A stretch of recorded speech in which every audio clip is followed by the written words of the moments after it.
Hi, this is Kristen, and today I'm here with the Thule Atmos X5. This is an IP68 waterproof, dustproof case that you can drop from 2 meters. It is super tough, but unfortunately it is a tough case that is also very tough to use. There are some distinct drawbacks to the usage of this case. However, it's bound to protect your phone wonderfully, so it is a question of trade-offs and what you want out of a phone case. The Thule Atmos X5 case is quite a large case. In fact, if you were to stack the Thule Atmos X3 and the Thule Atmos X4, its two predecessor cases on top of it, you'll see that they are almost the same size in thickness altogether. It is a very strong, tough case. It has lovely grippy sides that are going to ensure that you don't drop it. Thick polycarbonate on the back. As I said, it is IP68 waterproof, as well as drop proof to 2 meters and dust proof. So this is one heck of a tough case.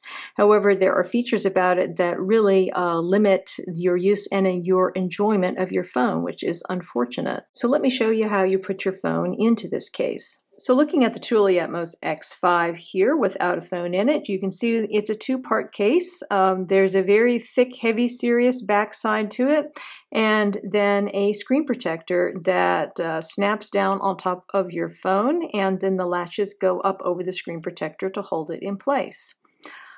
It's really quite a well-designed system, and I'm sure that it keeps your phone extremely super safe.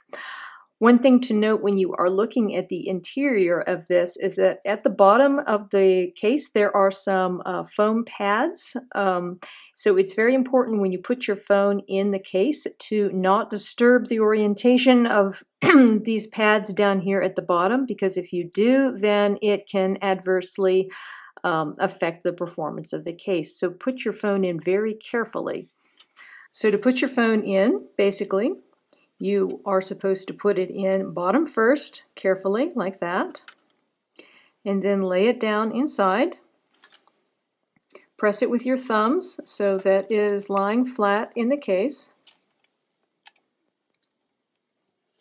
It's very important at this point to check and make sure that your phone screen is nice and clean. You don't want to trap any debris in between your phone's screen and the screen protector, and Thule in fact includes a little microfiber cloth for you to clean your screen with.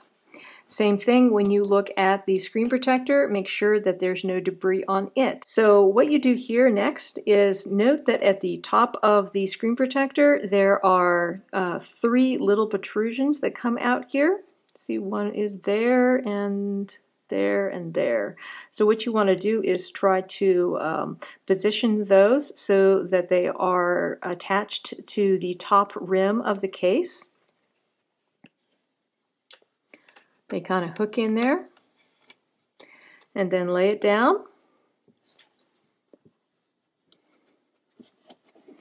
Then once it is in place, you want to look over here and snap in. First of all, make sure that it's in place on the top. Yes, it is. So then you can snap in these sections at the bottom.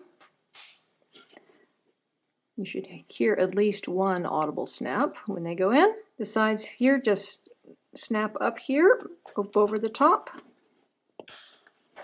Make a slightly terrifying noise when they do it. There we go. This next bit is rather important. Before you close the bottom latches, be sure to press down on the screen protector to remove as much air as possible so that you get the best connection possible, and then close those bottom latches. So now that you have your phone in the Thule Atmos X5, just want to show you the port openings. You just open these things at the bottom again. They're very easy to open. The port openings are relatively small.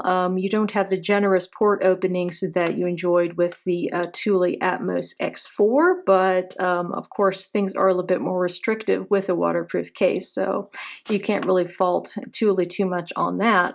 They are nice and easy to open, and there's no issue with charging through them. Going around to the side, the buttons are little on the mushy side, but not bad. And they're not too terribly hard to press on the volume buttons. The power button is a little on the stiffer side. The mute switch is kind of interesting. There is a little toggle thing on top of the mute switch which operates it, which works actually quite well. It's a little bit stiff to push, but there's not a big issue with that. Camera is obviously well covered, so you'll have to be sure to keep that clean. Otherwise, you're going to end up with not very clear pictures. But out of the box, it works just fine. Back of it, you have this nice grippy rubber here and tough polycarbonate. So overall, construction, I have absolutely no issues with this. In terms of usability, Touch ID goes back and forth on me, which is really puzzling. Sometimes it works fine, other times it absolutely refuses to work. So Touch ID is a little on the sketchy side, I would say. So as far as the screen protector is concerned, swiping is a little bit more difficult than normal, but there are no big issues. Swiping up is fine, swiping down also fine. 3D touch is a non-issue with this. Where the screen really bothers me is in texting and email. Typing on it is really rather miserable, particularly in messages. I have had a lot of trouble with this. In fact, sometimes you have to press down so hard that you actually activate your 3D touch, which is kind of funny. So that part is really not very good. The other thing which really bothers me with this case is the audio quality through the speakers.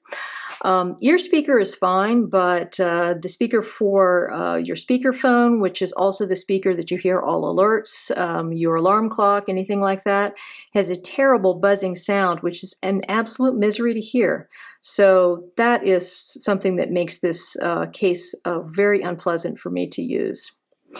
So overall, I would say if you're one of those people whose priority is toughness over function, then this is a great case for you. If you really just want to preserve your phone, if you don't use it all that much and you just want to make sure that on a particular adventure it stays safe, then the Thule Atmos X5 I think is a great case for you. But if you want to be able to enjoy and use your phone, then the X5 makes it difficult. So it's a tough case that's tough to love and a tough case that's tough to use as well. So if you have any questions about this, please put them in the comments below and I'll do my best to address them. And again, many thanks to Thule for sending this out to me to review. So sorry that I have negative things to say about it. Thule makes wonderful products and hopefully they will fix these two issues and then the X5 will be a much more pleasant case to use. If you are interested in subscribing to my channel and have not yet done so, please consider it. I do try to put out 2 to 3 videos a week on iPhone 6s Plus, iPhone 6 Plus, and iPad Air 2, cases, screen protectors, and other interesting accessories, and I would really love your support. Thank you so much for watching, and again, this is the Thule Atmos X5 for iPhone 6s Plus and iPhone 6 Plus. Thanks so much for watching and have a wonderful day.